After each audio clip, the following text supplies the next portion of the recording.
Good evening students. I am Shagufta Rose. आज हम पढ़ेंगे एंडोक्राइन सिस्टम। एंडोक्राइन सिस्टम जो एंडोक्राइन ग्लैंड्स पर मुश्तमिल होता है और जिसका काम हमारी बॉडी में कोऑर्डिनेशन और कम्युनिकेशन होता है। ये जो डायग्राम आपको नज़र आ रही है, इसमें हमारी बॉडी के मेजर एंडोक्राइन ग्लैंड्स लेबल हैं, जैसे कि हाइपोथैलेमस, जिसका काम हमारी बॉडी में होम्योस्टेसिस मेंटेन रखना होता है। इसको हम coordinating centre of the body भी कहते हैं। थायराइड ग्लैंड जो हमारी बॉडी के मेटाबॉलिज्म की स्पीड को कंट्रोल करता है। पिट्यूटरी ग्लैंड जो हमारे बहुत सारे फंक्शंस के लिए रिस्पॉन्सिबल होता है, जैसे कि growth and development, sexual reproduction, और इसके अलावा बहुत से फंक्शंस हैं जो पिट्यूटरी ग्लैंड के थ्रू कंट्रोल होते हैं। पैराथायराइड ग्लैंड जो हमारी बॉडी में कैल्शियम लेवल को रेगुलेट रखता है। एड्रीनल ग्लैंड जो हमारी बॉडी के मेटाबॉलिज्म के लिए रिस्पॉन्सिबल होता है, ब्लड प्रेशर को कंट्रोल करता है, इम्यून सिस्टम को बूस्ट करता है और स्ट्रेस में रिस्पॉन्स करता है। पेंक्रियास जो पेंक्रियाटिक एंजाइम्स को रिलीज करता है, जो फूड के ब्रेकडाउन में हेल्प करते हैं। ओवरीज जो फीमेल रिप्रोडक्टिव सिस्टम के फंक्शंस के लिए रिस्पॉन्सिबल होता है, जिसमें body shape, menstrual cycle, pregnancy और बहुत से फीमेल ट्रेड्स जो हैं वो ओवरीज के काम करने की वजह से फीमेल में मौजूद होते हैं। टेस्टिस जो मेल रिप्रोडक्टिव सिस्टम के लिए ग्लैंड जो हैं वो रिस्पॉन्सिबल होते हैं। स्पर्म ग्रोथ, डीपनिंग वॉइस और मेल रिप्रोडक्टिव फंक्शंस तमाम के तमाम टेस्टिस की वजह से अंजाम पाते हैं। अब हम बात करेंगे कि एंडोक्राइन सिस्टम हम किसे कहते हैं। The system of glands that produce cellular secretions which help to control bodily activities, यानी कि ऐसा सिस्टम जिसके ग्लैंड्स ऐसी सिक्रीशन सिक्रीट करते हैं जो हमारी बॉडी की एक्टिविटीज़ को और फंक्शंस को कंट्रोल करती हैं। मिसाल के तौर पे कौन सी एक्टिविटीज़ हैं, जैसे कि हमारी मूड स्टेबिलिटी, हमारी growth and development, metabolism, reproduction और इसी तरह की बहुत सारी एक्टिविटीज़ हैं जो एंडोक्राइन ग्लैंड्स की सिक्रीशंस के थ्रू कंट्रोल होती हैं, स्टार्ट होती हैं या एंड होती हैं। एंडोक्राइन ग्लैंड क्या होते हैं? Endocrine gland a ductless gland that secretes hormone into the blood stream. ऐसे ग्लैंड जो विदाउट डक्ट्स के होते हैं और अपनी सिक्रीशंस डायरेक्ट ब्लड स्ट्रीम में खारिज करते हैं या शामिल करते हैं, उनको हम एंडोक्राइन ग्लैंड कहते हैं। मिसाल के तौर पर pituitary gland, thyroid gland, adrenal gland etcetera. जब हम एंडोक्राइन ग्लैंड की बात करते हैं तो हमें एक्सोक्राइन ग्लैंड को भी समझना ज़रूरी होता है। एक्सोक्राइन ग्लैंड क्या है? A gland that secrete its products through duct. जो ग्लैंड्स अपनी सिक्रीशंस डक्ट के थ्रू खारिज करते हैं और वो डायरेक्ट ब्लड स्ट्रीम में नहीं बल्कि किसी सरफेस पे खारिज करते हैं, उनको हम एक्सोक्राइन ग्लैंड कहते हैं। जैसे कि स्वेट ग्लैंड्स जो जिनसे हमारा पसीना निकलता है, जो कि डायरेक्ट स्किन पे निकलता है। स्लाइवरी ग्लैंड्स जो स्लाइवा खारिज करते हैं हमारे मुंह की सरफेस में या हमारे मुंह के अंदर।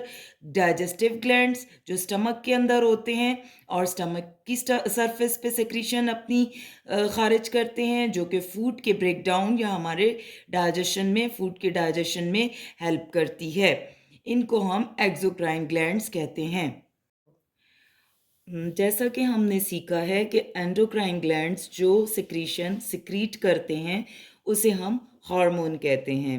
हार्मोन ग्रीक वर्ड इम्पेटस से निकला है, जिसका मतलब ये है कि द फोर्स और energy with which the body moves. तो हार्मोन की डेफिनेशन है कि hormone is a chemical released by a cell और a group of cells in one part of the body that usually affect cells in other parts of the body. यानी कि hormone एक ऐसी secretion है जिसे ये सेल या group of cell secrete करता है एक बॉडी के एक पार्ट में, और आम तौर पर उसका अफेक्ट जो है वो बॉडी के दूसरे पार्ट पे होता है जहाँ पे उस सिक्रीशन के रिसेप्टर्स मौजूद होते हैं। जैसा कि मिसाल के तौर पर पिट्यूटरी ग्लैंड जो कि हमारे ब्रेन में मौजूद होता है, उसकी सिक्रीशंस जाके हमारे रिप्रोडक्टिव ऑर्गन्स पे अफेक्ट करती हैं। लाइगेंड क्या है कि ligand a substance which binds with receptors, यानी ऐसा एटम, आयन या मॉलिक्यूल जो रिसेप्टर्स के साथ मौजूद होता है कि जो कि बाइंडिंग में हेल्प करता है।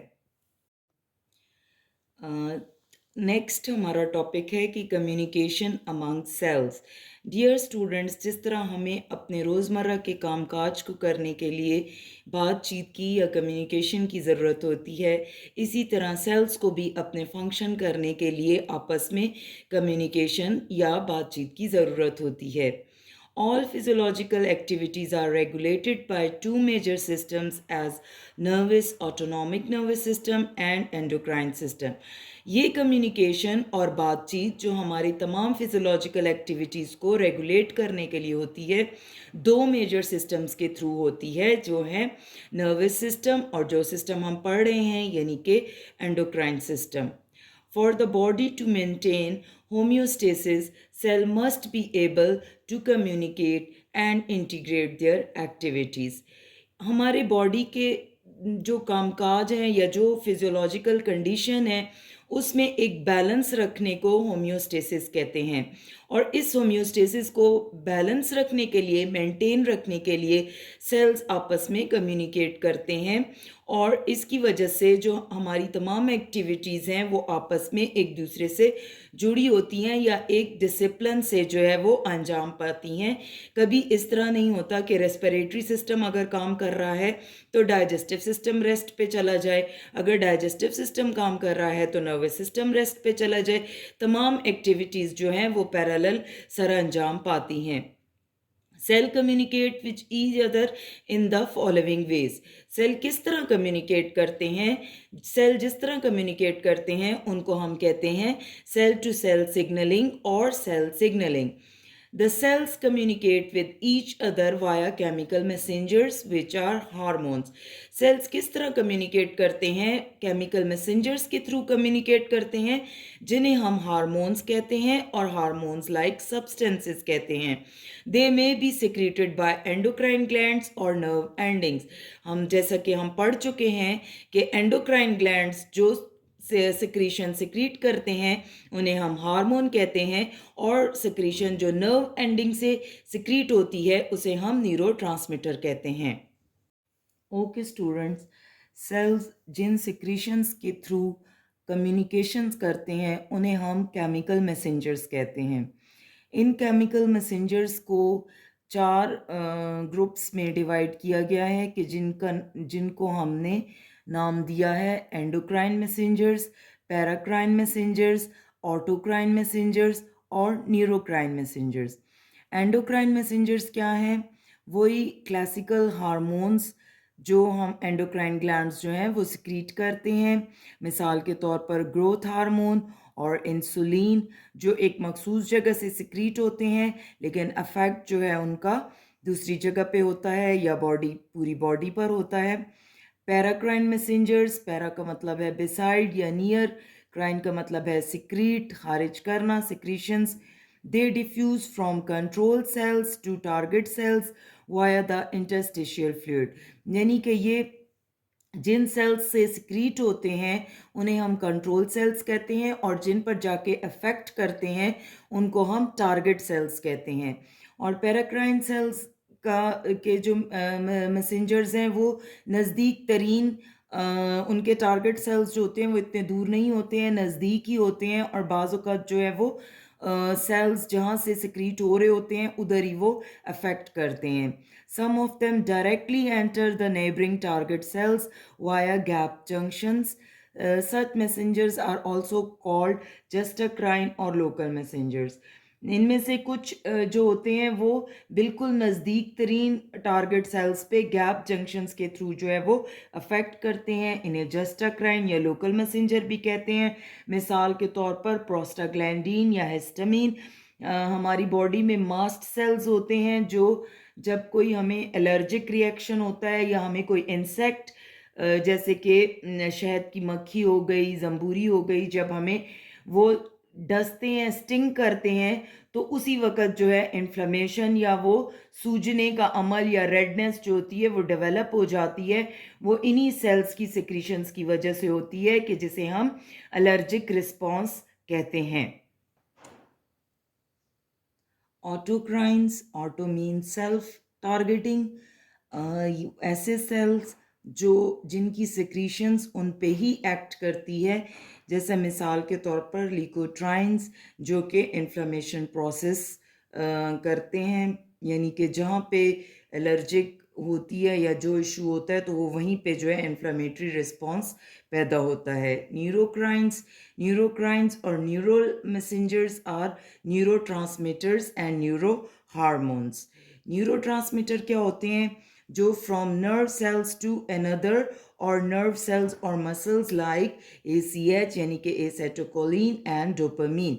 न्यूरोट्रांसमीटर वो सिक्रीशंस हैं जो एक नर्व सेल से दूसरे नर्व सेल को या फिर वो मसल को जो है प्रोवाइड की जाती है. जैसे कि मिसाल के तौर पर एसाइटोकिनिन जो हमारे मेमोरी में, जो हमारे मसल कॉन्ट्रैक्शन में, और डोपामीन जो है वो हमें प्लेयर में, हमारी मूड स्टेबलाइजिंग में, रिलैक्सिंग में जो है ये हेल्प करते हैं. न्यूरो हार्मोन क्या कैसे कम्युनिकेट होते हैं कि ये जो है by nerve cells to blood and transported to the distant target sales.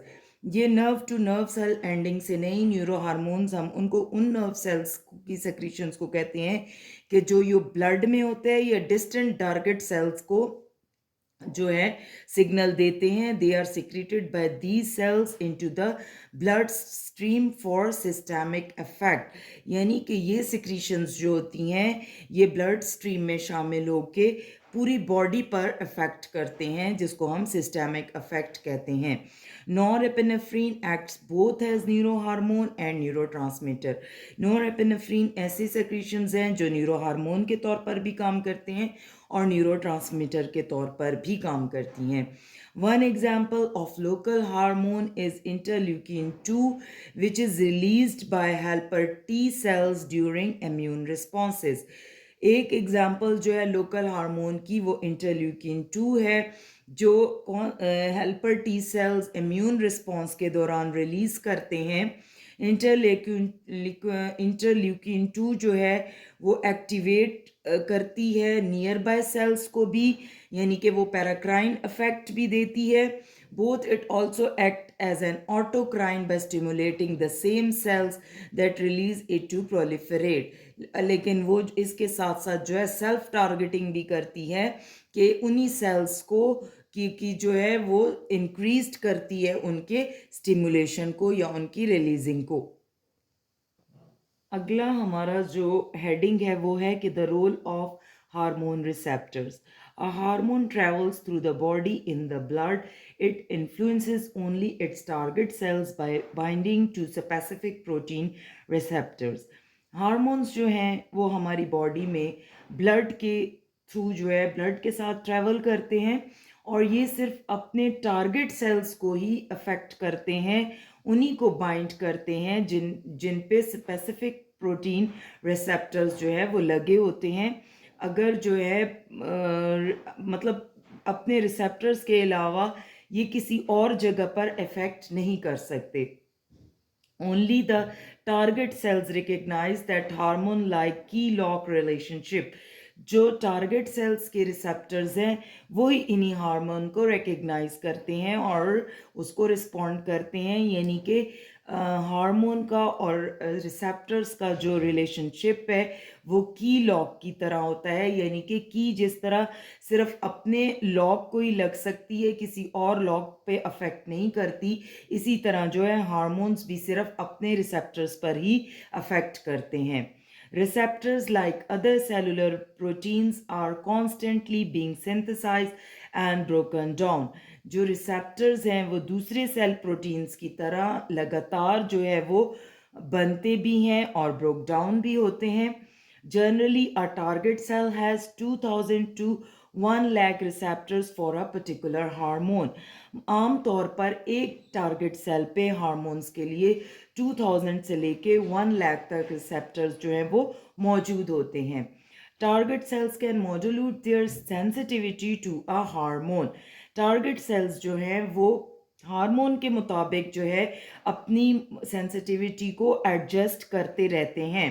When a hormone is present in excess, the number of target cell receptors may decrease.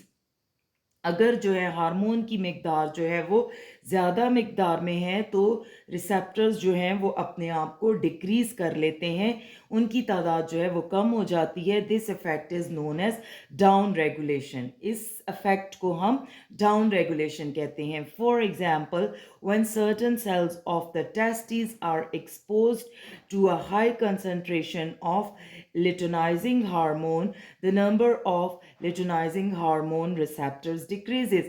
इसकी मिसाल इसी तरह है कि अगर हाई कंसंट्रेशन होती है ल्यूटिनाइजिंग हार्मोन की तो उसके रिसेप्टर्स जो हैं वो डिक्रीज हो जाते हैं और इस इफेक्ट को हम डाउन रेगुलेशन कहते हैं. डाउन रेगुलेशन का जो इफेक्ट है वो लेस सेंसिटिव बना देता है टारगेट सेल्स को. इसी तरह जो है in contrast when a hormone is deficient, अगर जो है हार्मोन की मिकदार जो है वो कम होती है, द नंबर ऑफ रिसेप्टर्स में इंक्रीज, तो रिसेप्टर्स की मिकदार जो है वो ज़्यादा हो जाती है ताकि ये जो कम मिकदार में हार्मोन है वो ज़ाया ना हो और सारे का सारा रिसेप्टर्स को अटैच हो. This phenomena is known as up regulation. इस फिनोमेना को हम अप रेगुलेशन कहते हैं, which makes a target cell more sensitive to a hormone. Up regulation effect जो है सेल को, टारगेट सेल को ज़्यादा सेंसिटिव कर देता है हार्मोन के लिए. यहाँ पे हम अपने लेक्चर को जो है वो एंड करेंगे.